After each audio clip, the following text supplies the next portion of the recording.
to another episode of the Talking Horses podcast in association with Roudee Racing. By the people, for the people, the weekly podcast that looks behind the curtain of the sport with a view to increasing understanding, accessibility, and of course, enjoyment of racing for all. Ben and Bruno back with you for episode 18. Bruno, how's your week been so far? Wednesday lunchtime, how's your week been? Wednesday lunchtime, which is pretty much the end of the working week this week, because here in the UK, we've got an extended Jubilee Bank Holiday weekender starting tomorrow. And within that, there's going to be a feast of live sporting action, including what's coming to us from Epsom, which maybe we might drop in on if we can get our act together. It's not beyond the realms of possibility. It is round the corner for us. So there are not many reasons why we shouldn't, to be perfectly honest. No, the weather, I think, is drying up. I think we've literally just had the last bout of rain just now, which will have an impact maybe on our selections for the big ones later in the episode. Interesting. Yeah. It's a question of how much will it dry out between now and Friday and now on Saturday. So of course we are referring to the 2 fantastic days of racing at Epsom Downs, with culminating in the Oaks on Friday, and then of course the Derby on Saturday in the Queen's Platinum Jubilee year. She can't make it, can she? Yeah, no, so I hear.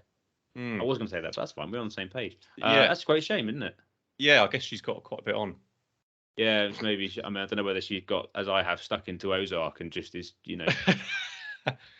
It's her bank holiday too, isn't it? So she should do whatever she wants to do with it. She hasn't got to run that. Why should she worry? I mean, she's 90 odd. If she wants to stay at home and watch, Netflix, then let her.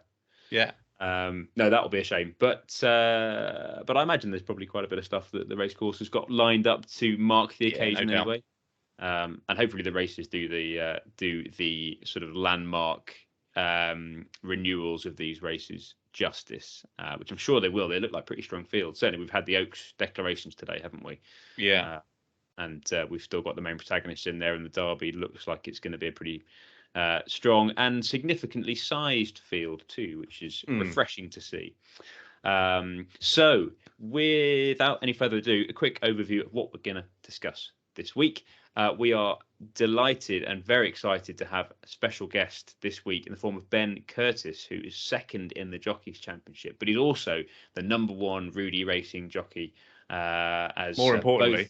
Exactly, yeah. I mean, both, we've had Roudee Racing's had 2 winners so far this relatively young flat season. Both have been ridden by Ben. So we get into all things regarding his current form, the injuries he's overcome, his background in racing, and his view on the Roudee Racing horses. So fantastic stuff. He also gives us 1 horse that he's ridden so far this season that we should follow for the remainder. So stay tuned for that. That's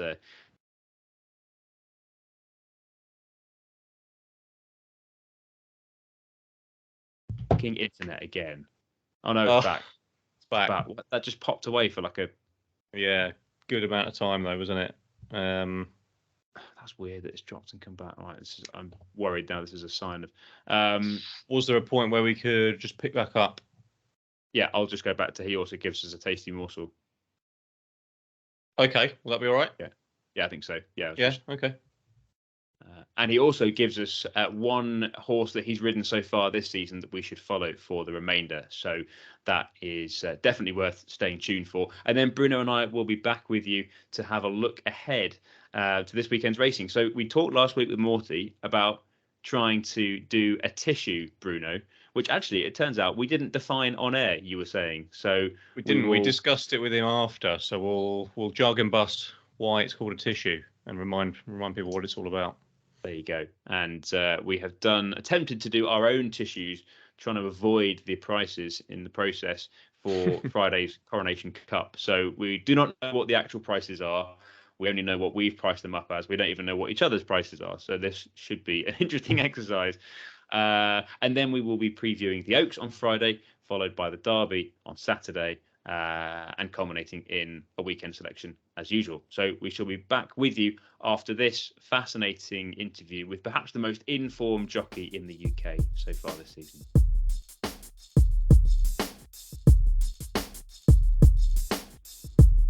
So we're delighted to welcome for his Talking Horses podcast debut, not only one of the hottest jockeys in the country at the moment, but also a favourite jockey here at Roudee Racing, having ridden both the Syndicates winners so far this season.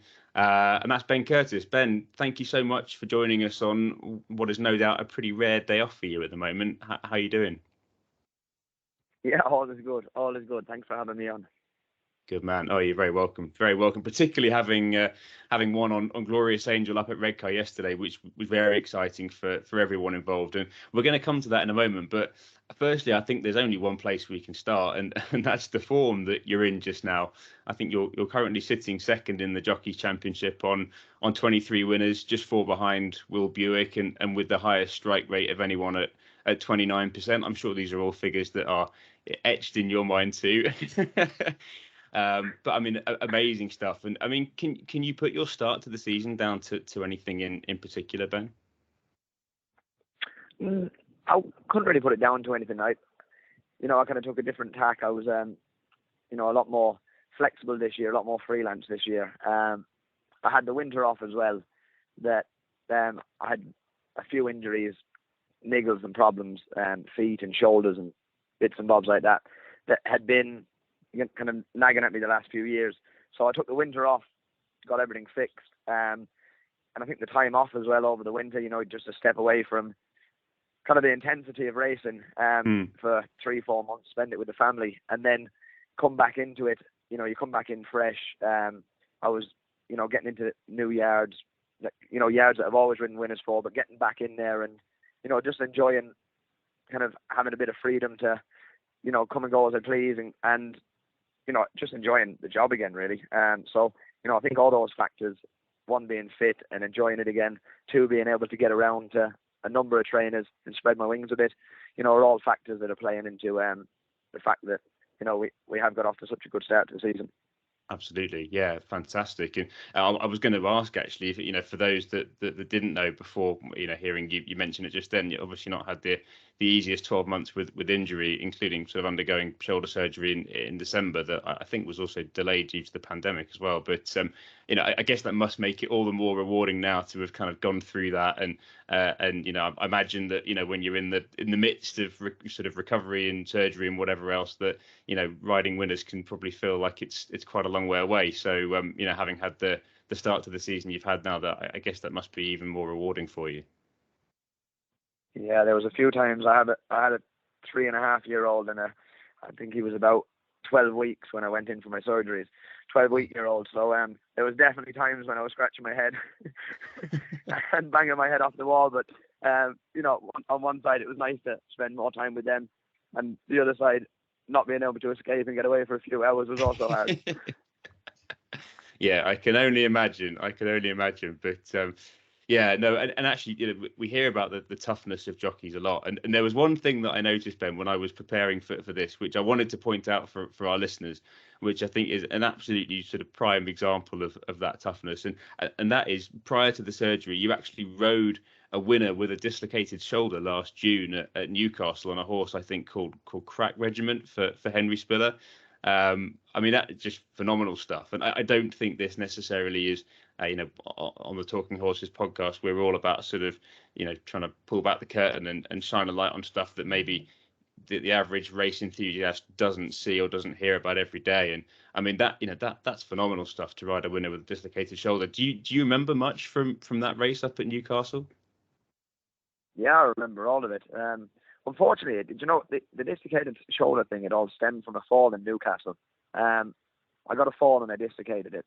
I did all the rehab that they told me to do. Had an X-ray and MRI, said it was perfect. And then I went out and rode for, I'd say, nearly a year. Rode loads of winners, had plenty of rides. And then sporadically one day it just popped out in the middle of the race. And I always live by the philosophy. I do have a high pain threshold. I know that myself. I mean, I don't need to be told that because I don't.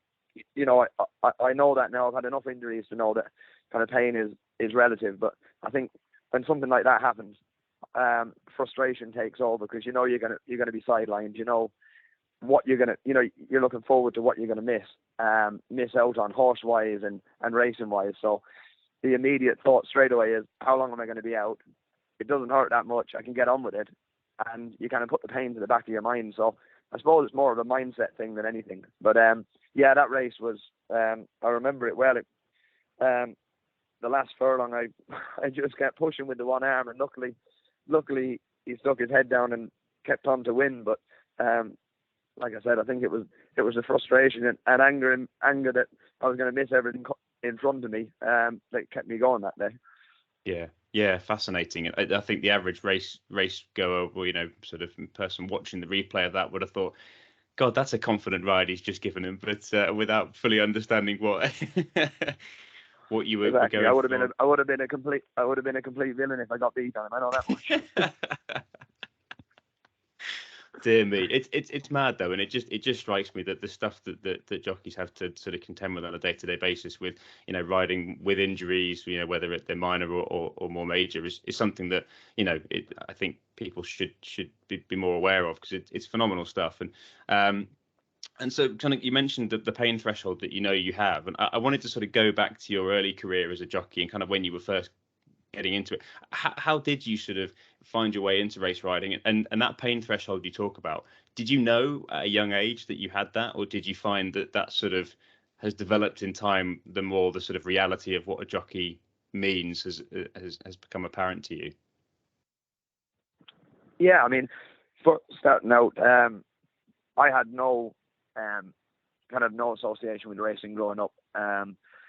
My dad's in the property, my mum's an accountant, my sister now works in sales, and my brother likewise works in sales for a big law firm. So, there's absolutely no connection to racing whatsoever. But I was small, and when I was growing up in Ireland, they have what I call a transition year, and you're supposed to go out and find work experience. And me being me, especially in school, didn't really care, and I didn't have any organised. So I last minute turned around to a friend of mine who was in school with me and asked him, could I go to his dad's place who had racehorses? And he said, yeah. So I went out there, and that was the first time I'd ridden ponies and messed around on ponies with, as a kid, just in Ireland, you'd be knocking around and messing around with horses and ponies, but, nothing major.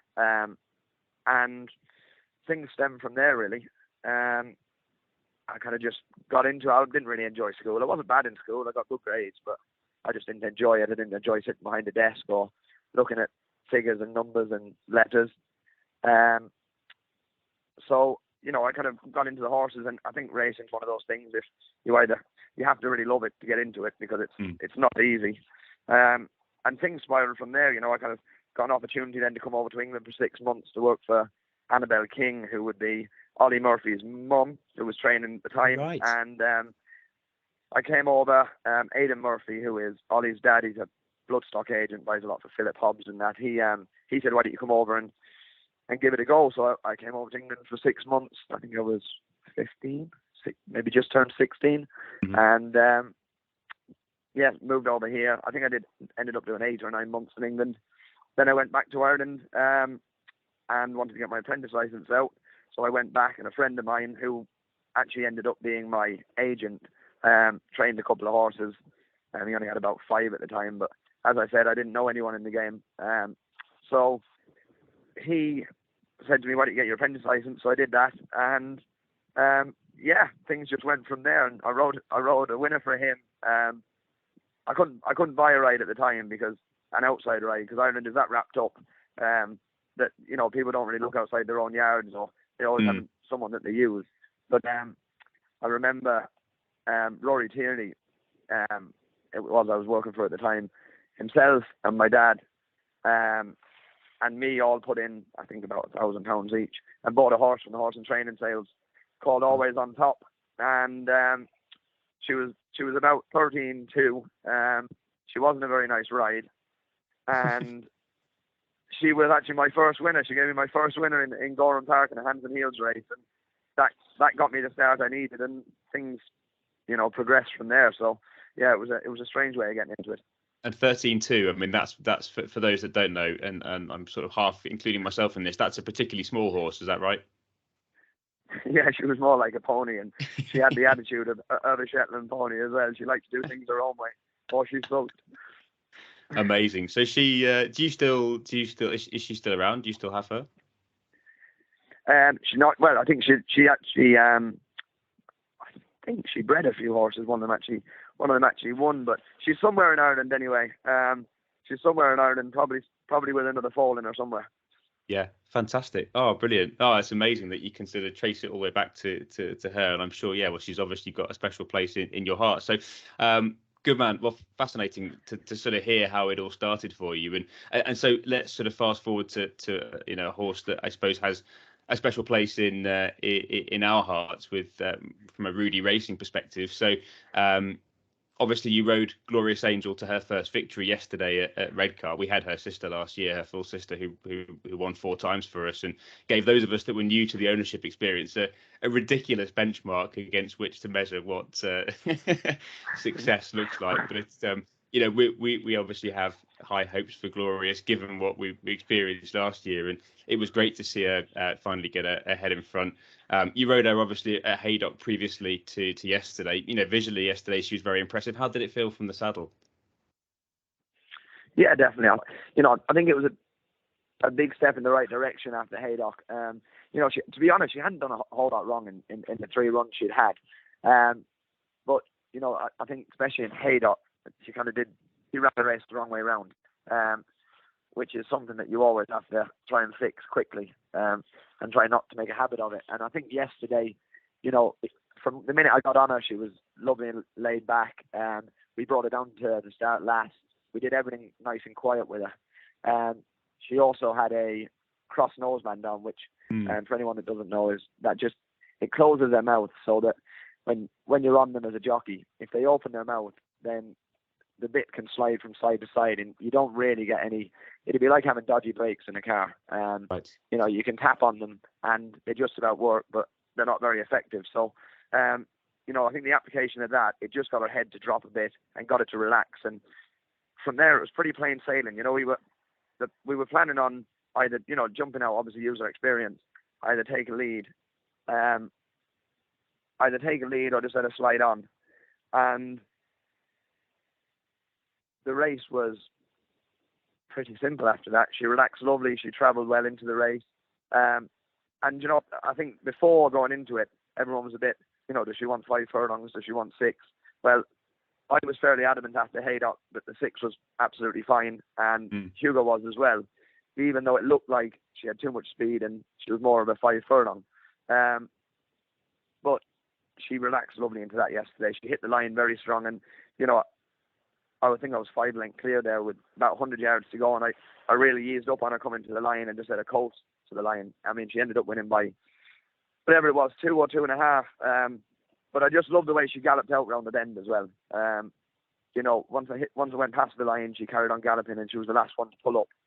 I think she did everything right yesterday, and that was the real her that turned up yesterday, as opposed to what turned up before. Yeah, wonderful.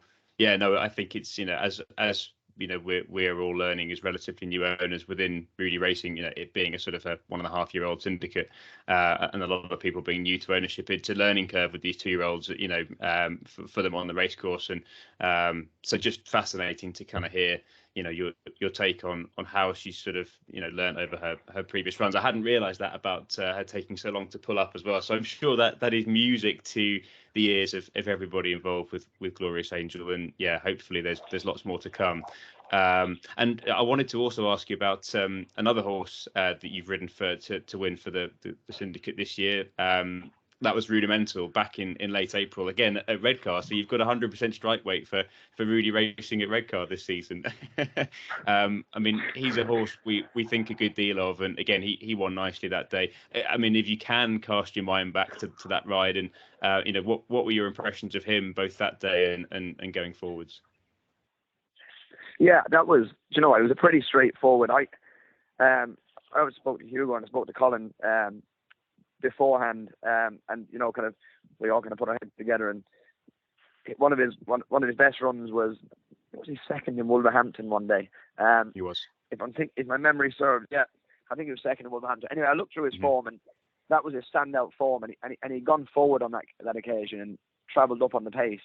And I thought he ran into a half decent horse that day, and he ran a cracker. So, you know, Hugo was happy enough to let him slide forward. Colin thought the same. And that day in Redcar, the far rail, which I mean it still is. I mean the filly went up it yesterday as well. But the far rail just seems to be the quickest part of the track. It seems to be a big advantage to be up against it. So we kept it very simple. Got out, and he travelled very well. He was actually a bit fresh. You know, he was very fresh and well in himself, and he travelled very strong. But then after a couple of furlongs, he relaxed and got into a rhythm. And to be honest with you, I don't know about you watching it, but from the saddle, I was pretty confident from 3 out. I mean, from 3 furlongs out, I was still well in my comfort zone, and I could hear them starting to move and get a bit animated behind me. So I was fairly confident if we saw out the trip well that we'd be in front of the line. And you know, he was tough and game and went all the way to the line. So you know, you couldn't ask any more of him. And I actually think that was a half decent race that day. You know, it wasn't a give me by any stretch of the imagination. So you know, I know he's ran again since, but he gave me a lovely feeling on that occasion. Yeah, fantastic. No, it was interesting actually. We bumped into Tom Marquand at Chester during the May Festival. It was a couple of weeks after that race, and he mentioned that he'd ridden in the same race, I think, and mentioned the same thing about the rail. So it's very interesting to hear that that's something that a Redcar can be such a big advantage. So something for listeners to remember if they are looking for horses with chances up there. So yeah, fascinating. Thanks, Ben. And so I guess lastly, I couldn't sort of let you go without asking you about the hot topic at the moment, which is racecourses obviously abandoning racing midway through the card due to ground concerns, which we've seen sort of, I think, 4 times in the last week at Beverley, Haydock, Chester and Lingfield. I think in all cases due to the ground being deemed too slippery. Obviously that's, you know, frustrating for racegoers, owners, trainers alike, but obviously there's an important safety issue here. And I guess, you know, could you give us a kind of a senior jockey's perspective on these abandonments and, you know, what causes them, and I guess how you know as a jockey when the ground is possibly starting to feel a bit unsafe? Yeah, I mean, first of all, from a jockey's perspective, it's obviously very frustrating. You know, no one wants to call off a meeting where you know, jockeys go there to make a wage. You know what I mean? If you don't ride, you don't get paid. So for us, everything is an expense if we don't ride. So first and foremost, you know, we don't want meetings called off unless there is a genuine reason for a safe, you know, for whether it be safety or whatever. But it's a strange one because I mean it's unprecedented. I think that's 5 meetings now in the last 4 weeks or something that have been called off. I mean, I don't think racing's ever seen the likes of it in this country. But I mean, I'm not a groundsman. You know, I don't pretend to be.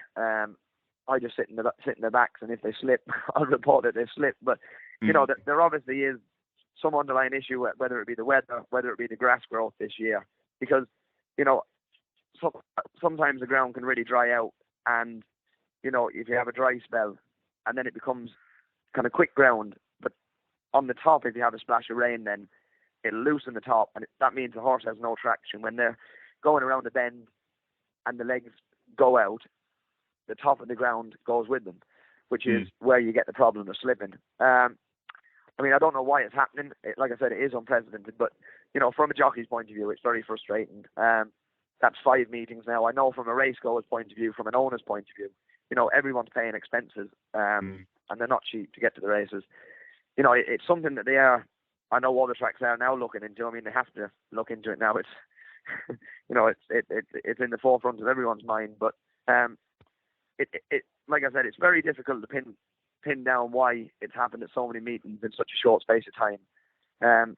But it is very, very frustrating when it does happen, and especially if you have a nice book of rides. But even for the lads that only have one ride, because you know, if you only have one ride and you get there, some lads might have had a couple of races and then realise it's slippy, you know, and they still get a wage. But for the lads that are only going there for one ride or that, it's frustrating both financially and, you know, just from the point of view that you don't then get a chance to ride a winner or do anything. Yeah, indeed.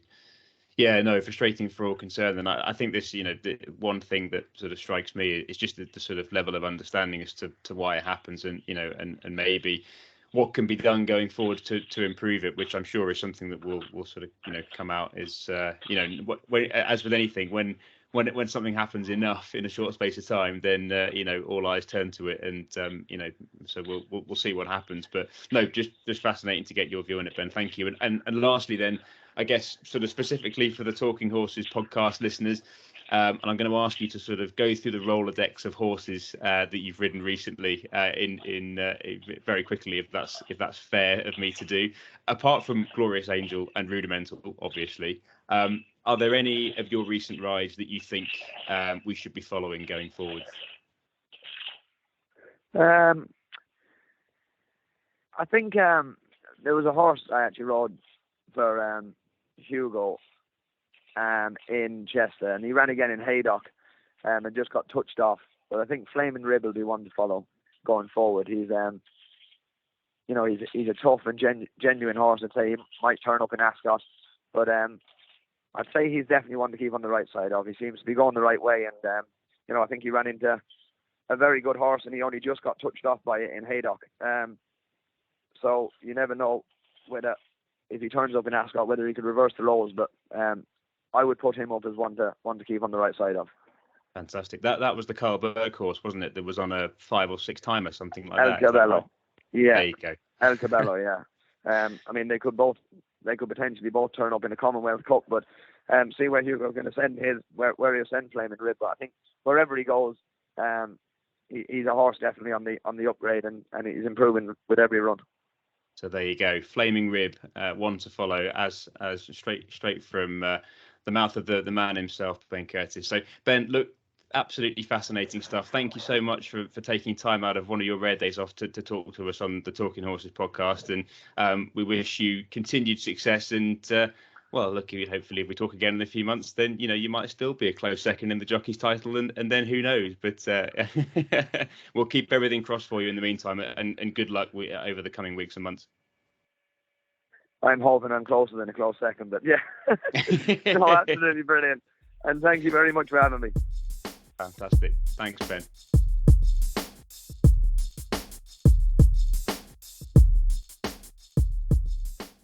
Well, a massive thank you again to our special guest this week, Ben Curtis, for what, Bruno, I'm sure you will agree, was a fascinating insight into all sorts of stuff, really. Yeah, the journey into it, into how he's got the job he's got now, was particularly interesting. Just the fact that his work experience week actually went somewhere, which is not normally the case. I did mine at Caravan Magazine in Croydon, which I'm sure I've told you about lots of times. Which you took from me, if you remember. Oh, okay, yeah. I wanted to do a bit of journalism, and you went off and did something else. I think I'd been given that, and I had absolutely no interest in it, and you ended up taking the slot. Yeah. I went off to do some greenkeeping at my local golf course. Well, at least you're sort of using that because you still play golf. Whereas caravans, I have little or no interest in. But there you are. Ben has shown us all how you can actually make the most of that kind of thing. Absolutely, yes. You brought that round. We're about to go right down a rabbit hole on the topic of work experience. So I'm glad we didn't. And it just we're absolutely privileged to have the one of the leading jockeys in the UK anyway, but a man who's obviously in high demand at the moment given the form that he's in. And so thank you to Ben for spending some time on one of his rare days off to talk to us, and hopefully everybody listening to this will agree some fascinating insights and thoughts from Ben, and indeed Flaming Rib as a horse to follow for the remainder of the season. So I don't know about you, but I will certainly be backing him wherever he goes. And maybe you shouldn't, given the way things are going. But no, I'll give everybody a chance and stay away probably. Nobody needs Bruno's punting curse. Yeah, me. That's it is. It does look like that at the moment, doesn't it? So right. So let's go on to this tissue that we were talking about. Yes. So last week, do you want to just tee us up to how we come to this seminal moment in our podcasting careers? Yeah. So we had Will Mort, aka Morty, as our special guest on the show last week. Fascinating insight into the world of being a bookmaker, and the whole interaction between punter and bookmaker and where that's all going. And as part of that, he revealed that he does his own tissue in preparation for race day. And that basically means he writes his own odds rather than taking, being influenced by the odds from the major national bookmakers out there. He will study the form of the horses that are entered into a race, and he will price them up himself. And that will give him a gauge as to whether some horses are underpriced or overpriced versus the rest of the market, which I thought was really interesting. And he called it a tissue, and we learned that it's called a tissue because in the olden days, bookies used to write odds on loo rolls. So in homage to that, I've actually got my loo roll right here. I've got my tissue ready, and we'll get into it. Well done. I was intending to do the same thing, but unfortunately didn't leave myself enough time to plan. So good for you for actually doing it, for paying homage to the origins of the phrase. So we are looking at the Coronation Cup, the Group 1 at Epsom on Friday. It's the Derby trip, but for older horses. And that is the race that we have tasked ourselves with pricing up independently of seeing the actual prices themselves. So what we'll do is we'll go through, I guess, our view on the market, just the horses and their prices, and then let's have a look at the actual prices and see how it compares. Bruno, do you want to have the honours to go first? Yeah, I'll go longest odds and come in because of the way I've written it on this loo roll. So we've got. This is an example of what I said last week. You must watch the YouTube video because it's stuff like this. It's gold. This is gold, guys. Yeah. So we've got Pallavicino, who I've priced up at 12-1. Then Living Legend at 13-2. High Definition at 5-1. Hucum at 3s. 5-2 for what's his name? Manobo. To finish the favourite Pile Driver with Frankie Dettori on board at 6-4. Seeing you do that, just very briefly, that makes me think, why do we not bring tissues back? Because that's, that show of betting. Hilarious. It was hilarious and a brilliant watch. And it was just, I was wondering what was coming next. Rather than focusing on the front of the market first as well, let's just add a bit of suspense to the whole occasion. Exactly. I sort of want to ask whether you intend to reuse that later on as well, but we probably shouldn't go down that road. There's another side to it, isn't there? So anyway, yeah. There is. There's no, not even metaphorical. That. No. Interesting. Right. So just let's go back. So Pallavicino 12-1, Living Legend 13-2. Yes. Then it was Hucum. High Definition at 5s, Hucum at 3s, Manobo at 5-2, and Pile Driver the favourite at 6-4 is how I see it. Interesting. How do you see it, my man?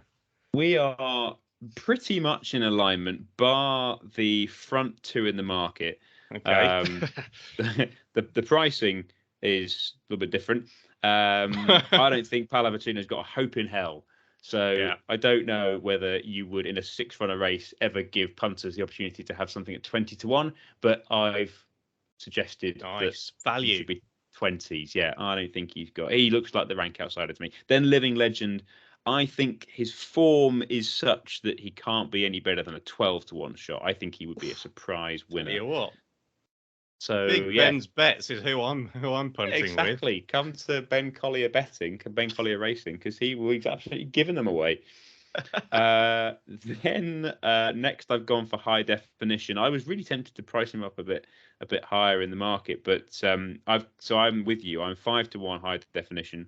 Mm-hmm. Then Hucum at 7-2. I think you were 3-1. Correct. And then I've got Pile Driver as second fav, 5-2. So a bit of discrepancy there. And Manobo at 2-1 fav. Okay. So vying for favouritism. So we're pretty much aligned there in terms of the order of the horses. Yeah.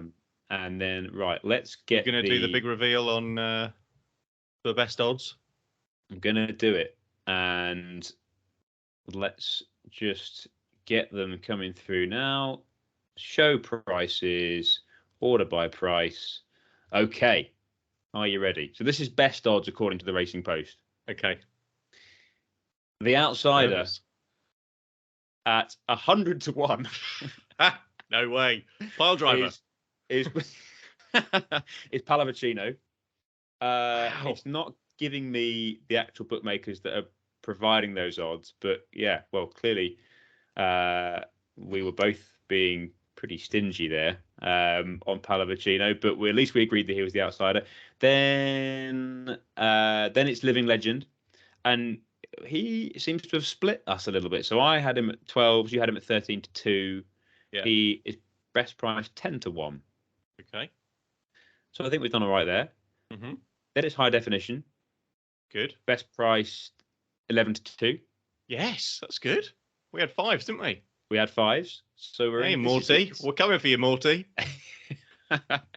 Then it's Hukum.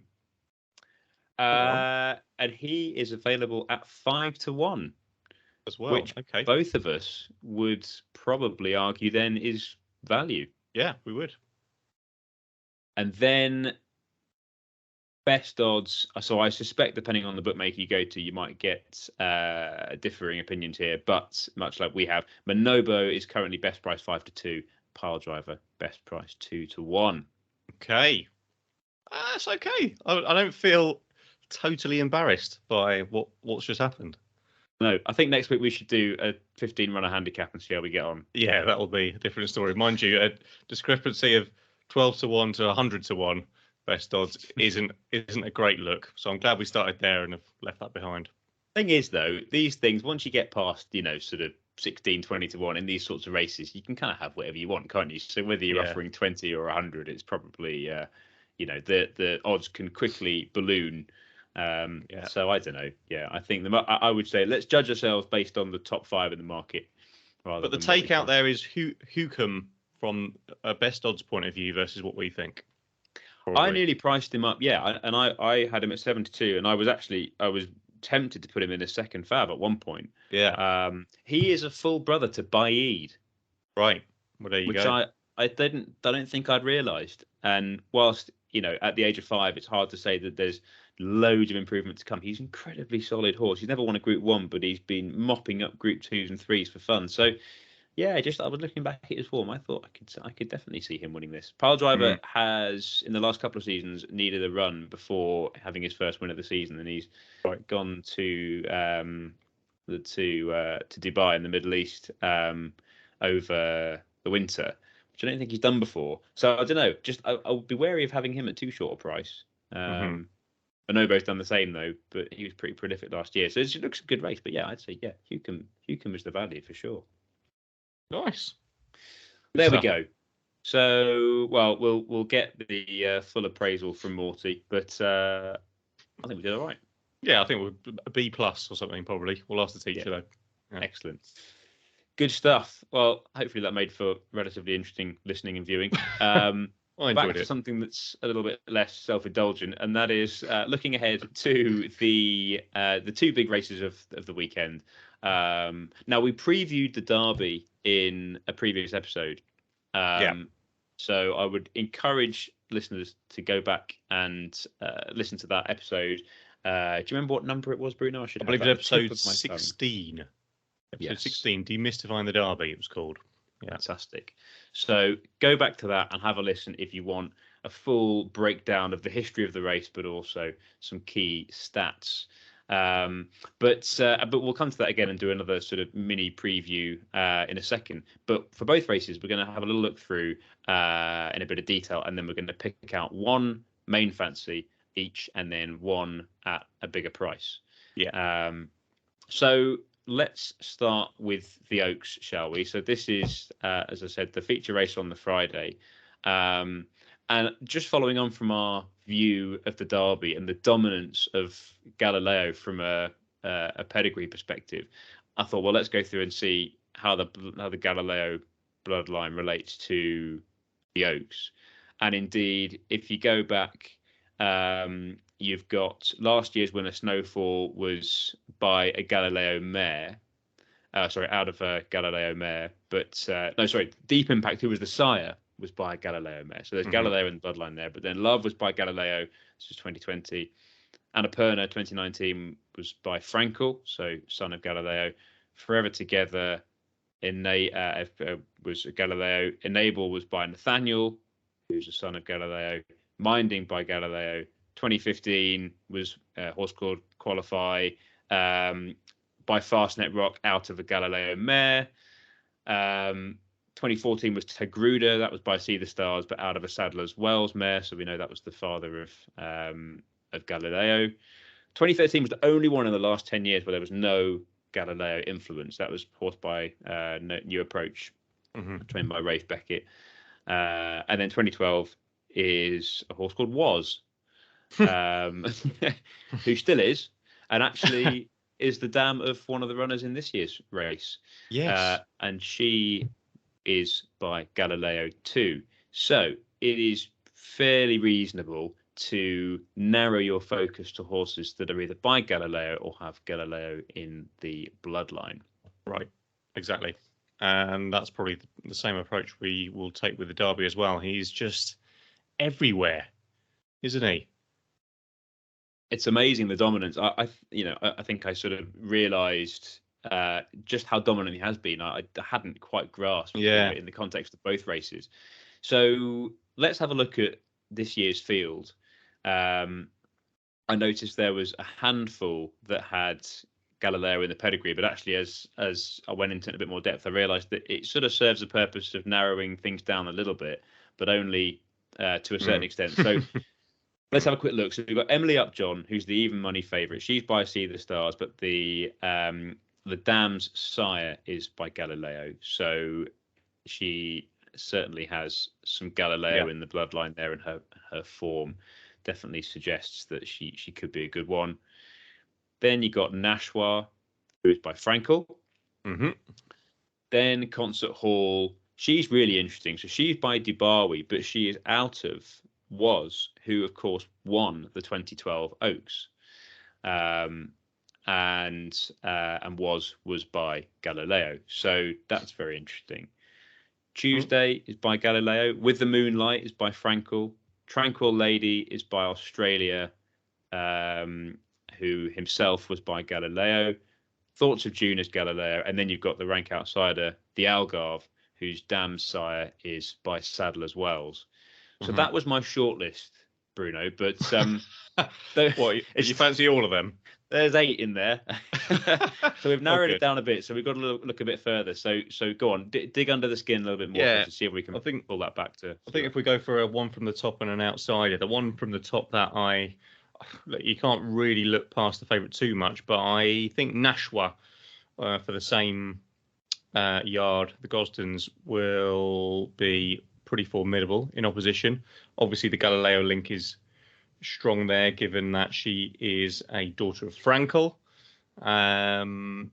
So I like that. Holly Doyle is jocked up, but really, from a value point of view, I guess there's two, both of which are a little bit ground dependent. Hence the reference to the rain earlier on in the episode. It's just about stopped raining here in SW19, which isn't too far from Epsom.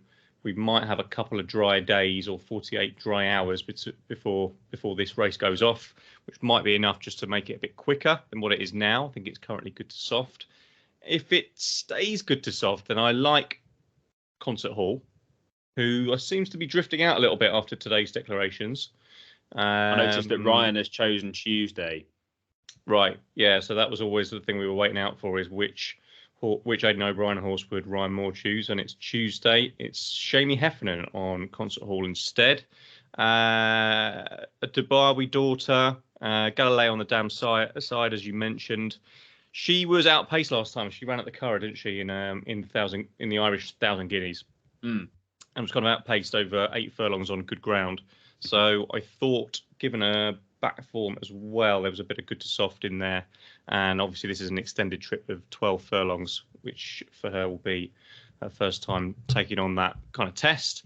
I thought she'd have more of a part to play in these kind of conditions. If it does quicken up, I'd be concerned, to be honest, at the prices as well, because it's not that huge in terms of value. And then the other one I like, just in behind her in the market, is Tranquil Lady for Joseph O'Brien. Tom Marquand, friend of the show, is jocked up. Like you say, she is by Australia. who represents a good bit of stamina. Won a Group 3 at Naas last time on over 10 furlongs on yielding to soft ground. So again, I'd like to see a little bit of cut in the ground, which you might get. 4:30 is the 5th race on the card. Yeah. So that might help a little bit as well. So those are the two at a price that I'd like, but like I say, I'd want to see still a little bit of juice in the ground for both of those to make sure they're still up with the van and hopefully staying on to win. I've just noticed something very interesting about Concert Hall. Go on. She is was won the Oaks in 2012, and who rode was to that victory? Ryan Moore? No. Jamie Heffernan. Jamie Heffernan. Oh yeah, of course. Who's dropped up on her? Yeah. So 10 years on, he is riding the daughter of the 2012 Oaks winner. Some story that would be, eh? Wouldn't it just? And actually, she is the one that my eye has been taken by kind of in the build up to this anyway. And I'm actually sort of, I'm buoyed because going back through both the Derby and the Oaks, you realise that it's not just Ryan Moore or the number one jockey ridden, Ballydoyle horses that necessarily always come to the fore. So actually, I think you're probably guaranteed a bit of value now about Concert Hall, whereas her price probably would have crashed if she'd been chosen by Ryan Moore. Yeah, you mentioned the 1,000 guineas at the Curragh. I thought she ran a brilliant trial. She was really strong at the finish, and that was probably. I think Aiden has said that she was always going to be an Oaks filly, and right. The 1,000 guineas was kind of a we'll see, and they decided to put her in. But I know that something like Minding was beaten in Irish 1,000 guineas back in 2015, I think, and then went on to win the Oaks, practically even money favourite. So she was rated a good bit higher than at the time of the Oaks than Concert Hall is. But if you look at the ratings, they were all at the top of the market. They were all, everything from Tranquil Lady upwards was between 107 and 110. So they've all got, I guess your eye is drawn to the Gosden runners who look relatively lightly raced and therefore could be anything. But equally, if you look back at previous winners, those that have lots of racecourse experience can often do very well too. I know there was a horse called Qualify that won 50-1, having had a couple of runs already that season, not running particularly well, but had reasonable 2-year-old form. So, and there was Galileo in that bloodline, as I mentioned. So yeah, Concert Hall was actually my one at a main fancy. Mm-hmm. So then the one at the price that had drawn my eye was Thoughts of June. Again for Aidan O'Brien. I was looking back at the trial races, and it seems that you got the Derby and Oaks trials. You have them basically in the same places. So that at York you got the Dante, and the Oaks version is the Musadora. At Chester you got the Cheshire Oaks. At Lingfield you've also got Oaks trials. So I was looking back through all of those and trying to see if there was a sort of preeminent trial, and there wasn't really. It seems that there've been winners provided by all those trials. So that was quite an interesting thing in itself. But Thoughts of June was very impressive that day, and it's very hard to get away from the name. If Thoughts of June wins at 20-1 or whatever she's currently available at in the Oaks, then you couldn't say you weren't told. Yeah, easy headline writers. Job there. Exactly. On June the 3rd. And she beat above the curve for Joseph O'Brien, who won in France in a Group 1 on Sunday. So that form now looks pretty good. So, I thought at a price, Thoughts of June was really interesting. So there you go. Concert Hall, nice. We both like. That was your one at a price. No, it wasn't. That was our main fancy, wasn't it? Both our main fancies. No, actually, my main fancy is Nashwa. Who I think is too big at 4-1, or certainly I don't understand the discrepancy between that and the favourite Emily Upjohn, who's more or less even money. That seems way too skinny. So at 4-1, 9-2, that almost feels like value at the front of the market. And then Concert Hall and Tranquil Lady at a bigger price for me. I read something today that implies that Tom Siegel agrees with you on Nashua. So yet again, you and Price Siegel closely aligned. I actually do all the work, and he just he's the sexy front man. I'm not sure you want it that way around. So brilliant. So that's a preview of the Oaks, but fascinating race and a good number of runners, and should be some nice each way value from a punting perspective. So let's have a little look at the Derby. So as I say, we did this in episode 16, but has anything changed from your thoughts a couple of episodes ago on this, Bruno? Not massively, but let's run through those trends again, just for anybody who might have missed it. It's again a Galileo fest, basically. 4 of the 6 sides who'd produced the last 10 winners had actually won the Derby themselves. Frankel is one of those 2 exceptions, but he is a son of Galileo, who has been responsible for 4 winners, 2 second places, and 5 third places in the last 10 years, which is absolutely streets away from anything else in terms of the pedigree side. Coolmore, from an ownership point of view, have won 6 of the last 10. So really, it is about, if you're ticking the filters that you want to narrow down the field, it's Coolmore ownership, Galileo in the pedigree. They're the starting points for analysing this year's race. And I guess from a top of the market kind of fancy for me, it is Changing the Guard, who I was keen on last time round for AP. For AP O'Brien, he won the Chest of Ours over the same trip when we were up there. That appears to be a pretty good trial for Epsom, not just in terms of the shape of the track, but also it's produced 2 winners of the Derby in the last decade, which is as many as any other trial for the Derby, I read. Don't think it'll be a problem ground-wise if it's good to soft or good ground. Pretty ground versatile, so I like him at the prices because I think you can still get around 8 to 1. Again, declarations to be made tomorrow, but I think you can still get 8 to 1 for Changing the Guard. So that's my one from the top. What about your main fancy? My main fancy is still very much Stone Age. I don't know that they haven't declared the jockeys for the Derby yet, of course, because those declarations will come tomorrow. I would be very surprised if Ryan Moore didn't choose Stone Age. I noticed he's actually drifted out a little bit. He's 7-2, 4-1 now since Desert Crown. I mean, I think everybody has jumped on the Desert Crown bandwagon. There's the Sir Michael Stout story there. There's who's a trainer who is sort of one for the perhaps older generation of punters.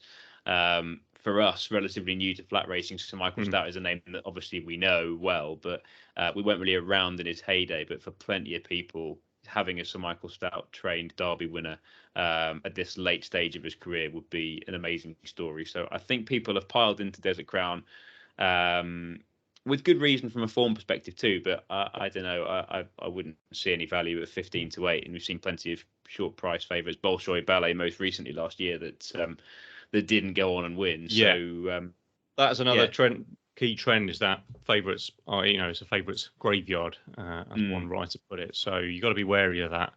But and that's the thing with these 3-year-olds. It's about improvement and which one of those makes the most improvement from their last run, I suppose. So indeed. That's the tricky part. But certainly, it all stacks up for Desert Crown. I can see the angle very clearly.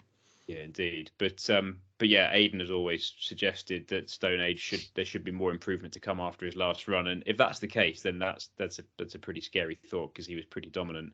And actually, at 4-1, there are worse each way bets. To be perfectly honest, I'd be stunned if looking like you can get 3 places at the moment, but I don't know how many they'll offer. But I'd be surprised if he was out of the first 3, and if you could get 4-1 4 places, then I'd be really shocked if he'd have to be a no-show, i.e. not to run his race to not be in the first 4. And then my one of the price, so I did also like Pisbadil since we did the Derby episode previously. Yeah. Frankie has been jocked up, so that's always a good sign. And you feel like at some point Donica or Joseph will start to win these races that they used to ride winners in for their dad. But the one at a price, Pisbadil is now best price 10 to 1. So if we want a bit more of a price, I do like Westover. Okay. And give me the angle.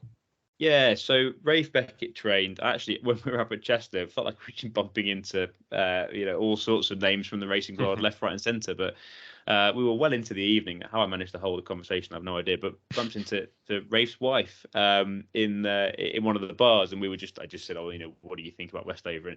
And she just a big intake of breath and said, "Oh, we love him." And he's a son of Frankel.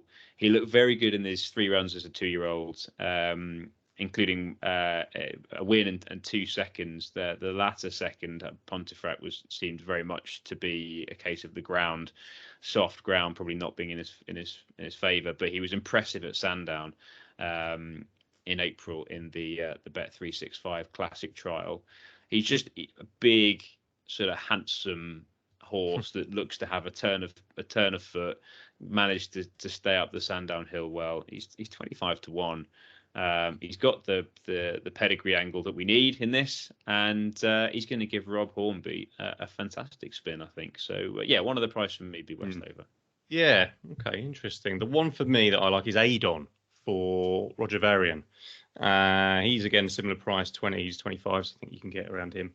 Ran pretty well behind Coroibus in the 2,000 guineas over a much shorter trip. That's a miler. That's a mile trip. The pedigree again suggests further is going to unlock some extra, so 1.5 miles should be good for that. He's got Frankel on the dam side. Frankel, obviously son of Galileo, so that ticks one box. Only his 3rd ever run on turf, so he's fairly lightly raced. But yeah, I certainly like that. And there was a whole will he, won't he, with him as to whether he would go to the Derby here. Yeah, what's the latest on that? Yeah, or to the French Derby was the other route for Sunday. Is that right? That'd be right. I don't know. Yeah, and Roger Varian has confirmed via the Twitter sphere that it will be the Epsom Derby that he runs in.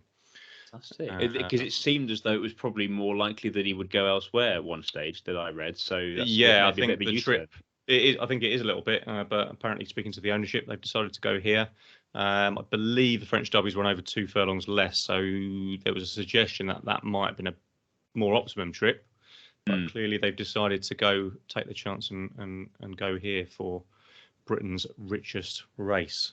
So yeah, I like him at a price. Yeah, for the benefit of Britain's richest race, this could be fantastic. I mean, you have to think that the vast majority of those towards the top of the market are going to go. And that means that we're likely to see a fascinating race. I'm really looking forward to it. It's funny, isn't it? A few weeks ago, you and I were still relative newbies to this. I guess we still are. But having looked at it in more detail, the complexion of the race is now, there's all sorts of interesting avenues. So yeah, can't wait for it. Yeah, no, it should be really good. And like you say, we've done a bit of homework on it, and that's added a bit of fuel to the fire to actually really get into it. So it looks an absolute belter. And hopefully this is something we talked about this with Morty last week about the future of sort of young people getting into racing and also getting into horse racing betting, and having an opinion and having an informed opinion and taking on the bookie with that opinion. And this just shows that Bruno and I have spent some time just looking into a few little pointers that have just helped us to get, a much better idea of the sort of the race and the things you look for when trying to pick winners. And it's a huge amount of fun, and something that we would definitely encourage listeners to do. Have an opinion. If you don't know anything about a race and you're not really sure, yeah, you might follow a tipster, but don't feel the need to be betting on races you don't know much about, because it's possible to actually get a really strong opinion, and there's information out there to form that opinion. So anyway, so that's our thoughts on the 2 big races this weekend, and then we're going to wrap up with a weekend selection. So Bruno, let's just how are you feeling about the punting at the moment? You had a horse beaten by a nose yesterday over in Ireland. It's you're knocking on the door, but it's got to change soon, surely. Yeah, I think it's a case of trust the process. It's all making rational sense. Keep following that, and it will turn. This is how it goes. Even with the most seasoned of tipsters, you hear these kind of things happen all the time. But it's all good fun, isn't it? It's all good fun. It certainly is. So who's it going to turn with this week? Well, I was really tempted just to put up Changing of the Guard because I really like that in the biggie. But given it's such a competitive race and such a big race, and we've already talked about it, I'll present another one, and that is Cap Francais in the 3:45. You're grinning at me. On Friday, the Kazoo handicap run over a mile 2. He is Ian Williams trained.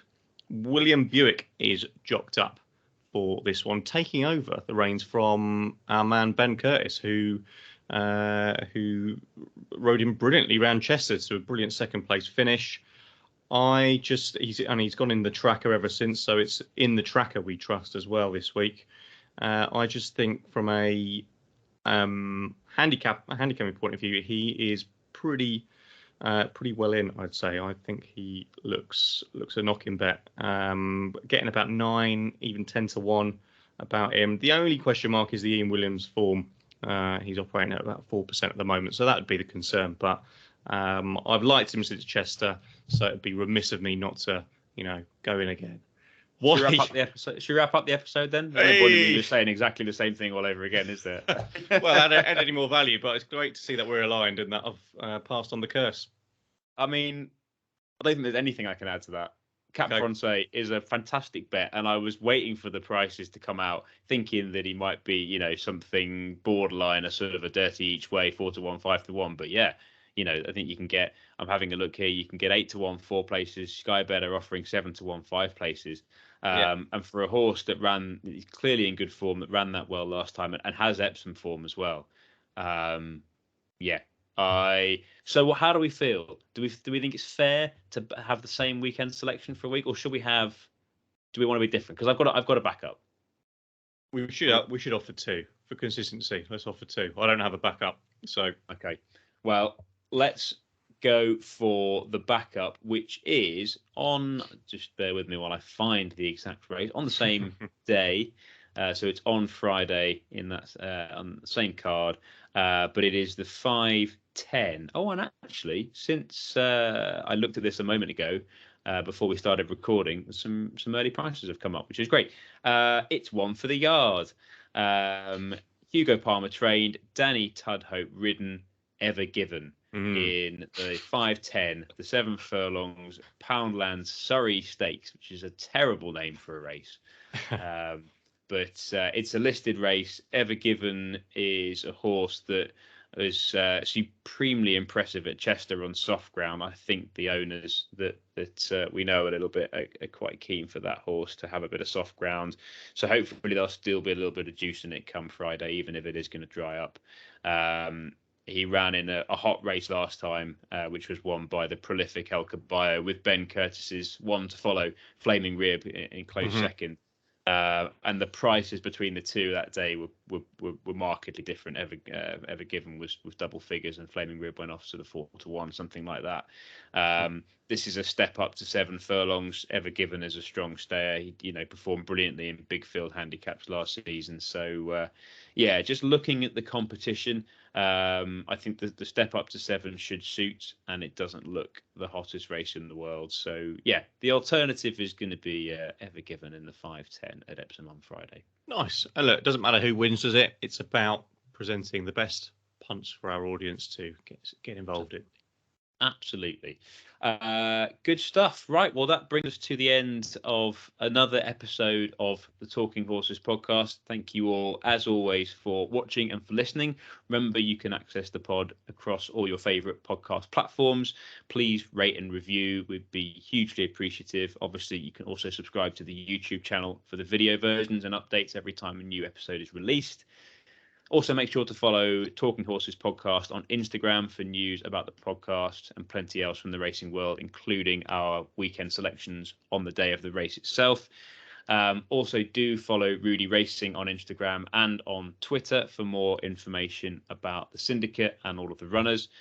And lastly, do please leave your questions on any of those platforms if you have something that you would like us to tackle in future shows. Enjoy the racing this iconic weekend and gamble responsibly, and we will see you all next week. See you next week.